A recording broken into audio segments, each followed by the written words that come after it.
There is a question that changes everything once you ask it seriously, and most people over 50 who are still working have never asked it. Not because they are incurious or financially unsophisticated, but because the entire structure of working life discourages it. The question is this: what would have to be true for you to not need this job? Not to retire in the vague, someday sense of eventually stopping work, but specifically, concretely, in terms of numbers and structures and income streams. What would have to exist in your financial life for the paycheck from your employer to become optional rather than necessary? My name is William Grant, and I want to spend the next several minutes exploring that question with you in depth, because I believe it is the most financially transformative question available to anyone over 50 who is still in the workforce. Not because the answer is always to quit as soon as possible. For many people, continued work is a source of genuine meaning and social connection that has nothing to do with financial necessity. But because the act of answering that question honestly and specifically creates a clarity that changes how you use the working years that remain. It transforms them from a countdown into a construction project. And that transformation, sustained over the final decade or so of working life, is worth more in financial terms than any single investment decision, any market timing strategy, or any product optimization that anyone could recommend.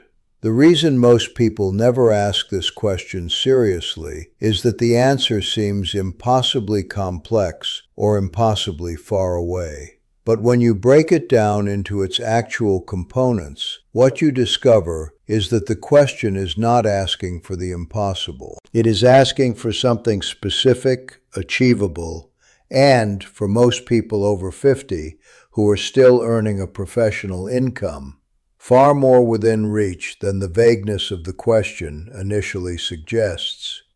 What would have to be true for the job to become optional? The answer, stripped of complexity, is this: you would need income from sources other than your labor to cover the expenses of your life. Not all of them necessarily. If a pension or Social Security covers a portion, the gap you need to fill from your own assets is smaller. But enough of them that the absence of a paycheck does not create a crisis.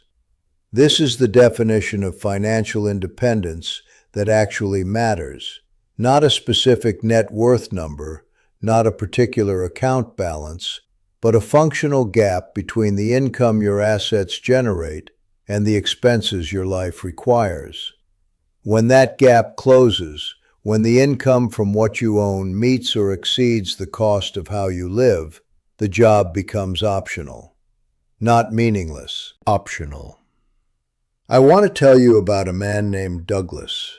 Douglas was 57 years old when I first sat across from him. A senior project manager at a logistics company, competent and well-respected in his field, earning an income that had grown steadily for 2 decades. He came to me not because he was in financial trouble, but because he was in a kind of quiet desperation that he could not quite articulate. He knew, in some way he had never examined closely, that he was trapped. Not by anything dramatic, by the ordinary, invisible trap of a financial life that was entirely dependent on a single employer's continued willingness to write him a check. He described it this way: I work hard because I have to, not because I choose to. And I have been unable to tell the difference between those two things for so long that I am no longer sure there is one. That distinction between working because you have to and working because you choose to is not merely psychological. It has direct financial consequences, because people who work from necessity make different decisions than people who work from choice.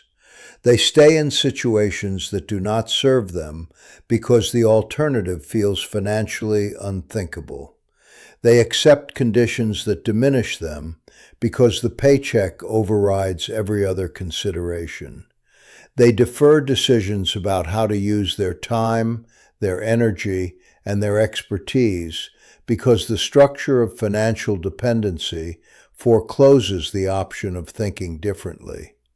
And all of that deferral has a cost in well-being, in opportunity, and in the financial outcomes that a more intentional use of the working years would have produced. When Douglas and I examined his situation in detail, what emerged was a picture that is more common than most people realize. His income had been substantial for years. His lifestyle, while not extravagant, had expanded in proportion to that income without any deliberate decision to expand it. His savings rate, expressed as a percentage of his earnings, was lower than it should have been, given his income level and his age. Not because of any specific irresponsibility, but because the lifestyle expansion had consumed whatever margin existed. And his investment portfolio, while not negligible, was structured primarily around growth rather than around income generation, meaning it was accumulating in a way that would serve him in a distant retirement, but was not being built to produce the functional income streams that could have been making the job optional years sooner. The insight that restructured Douglas's entire financial orientation, and that I want to share with you directly, because it is the core of what I believe working people over 50 most need to understand, is this. The goal of working after 50 should not be to accumulate a large enough pile of money to eventually retire from. The goal should be to build, year by year, income streams that progressively reduce your financial dependence on your employer. These are different goals. They lead to different financial structures. They create different timelines, and they produce different relationships with the working years themselves.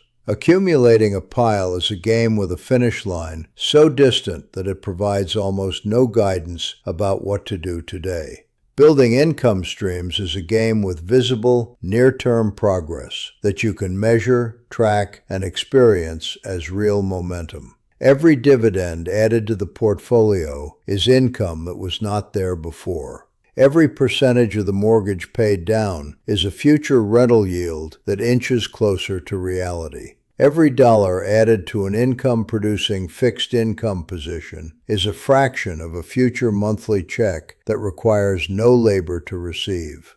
The accumulation model produces a number that grows. The income stream model produces a structure that generates, and those two things feel completely different from the inside. And they motivate different behaviors, and they produce different results over a decade of sustained effort. What Douglas did over the following 4 years was not complicated in its individual components, but it was consistent in a way that required the kind of sustained attention that only comes when you understand clearly what you are building and why.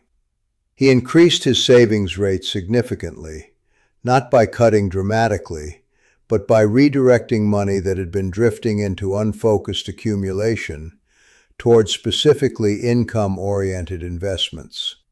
He built a dividend portfolio methodically, adding to it each month without regard to market timing, focused on companies with long histories of growing their distributions. He accelerated the payoff of his remaining mortgage debt, understanding that the elimination of that payment would dramatically reduce the income gap he needed to close. And he began treating his professional expertise not just as the source of his current salary, but as an asset that could generate consulting income even in reduced working arrangements. A different form of income that would remain available even if his primary employment changed.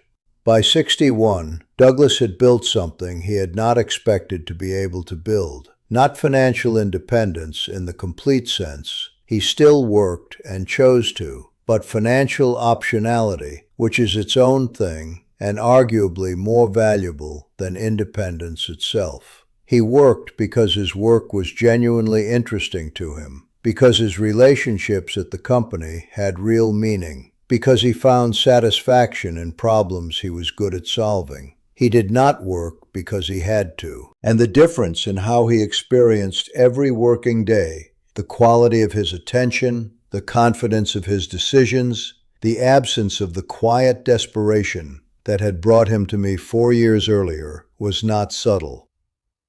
The revelation at the center of everything I have shared with you is this: the job you have right now is not merely the source of your current income. It is the raw material from which your financial independence can be built if you use it with that intention during the years when it is available. The income your labor generates is the seed capital for the income your assets will eventually generate. Every dollar you direct toward income-producing investments during the working years is a dollar that joins the opposite side of the equation, reducing the gap between what your assets generate and what your life costs, moving you incrementally toward the moment when work becomes a choice rather than a requirement. Before you close this video, I want to give you one concrete action to take today. Not next week, not when things settle down, but today. Sit down and calculate your income gap, the difference between your total monthly expenses and any income you would receive that does not depend on your employment. Pension income, Social Security estimates, any existing investment income. That gap is the target. It is specific, it is real, and it is the number that your working years should be organized around closing. Write it down, look at it, because a target you can see is the only kind you can actually aim at.